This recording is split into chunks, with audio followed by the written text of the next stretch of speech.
ಮಕ್ಕಳುಗಳಿಗೆ ಸೀಟೇ ಬಿಡಬಾರ್ದು. ಏನು ಗೊತ್ತಾ, ಸೀಟ್ ಬಿಟ್ಟಿದ ತಕ್ಷಣ ಫೋನ್ ತೆಗಿತಾರೆ, ಆಯಿತಾ?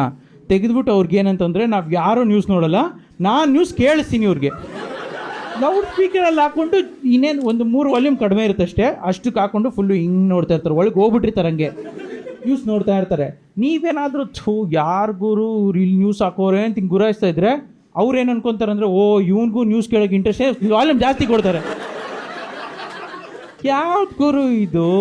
ಆ್ಯಂಡ್ ಇನ್ನು ಆಂಟೀಸ್ ನೋಡ್ಬೇಕು, ಅವ್ರು ಇನ್ನೂ ಒಂದು ಲೆವೆಲ್ ನೆಕ್ಸ್ಟು.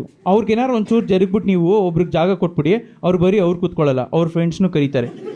ರೀ ಬನ್ರಿ ಮಂಜುಳಾ, ಇವನೇನು ಜರ್ಗನ ಅಂತಾನ, ಇವನೇ 2 ಸೀಟಲ್ಲಿ ಕೂತವನೇ. 50 ಜನದ ಮುಂದೆ ಹೇಳ್ತವ್ರೆ, ಆಸಿಫ್ ನಂಗೆ ಕೇಳಿಸೋದೇ ಇಲ್ಲ ನನಗೆ. ಅದಕ್ಕೆ ನಾನು ವಿಧಾನಸೌಧದಲ್ಲಿ ಸೀಟ್ ಸಿಕ್ಕಿದ್ರು ಕೂತ್ಕೊಳ್ಳಲ್ಲ, ನಿಂತ್ಕೊಂಡೇ ಇರ್ತೀನಿ. ನಿಂತ್ಕೊಂಡ್ರೆ ಆದರೂ ಬಿಡ್ತಾರಾ? ಇಲ್ಲ.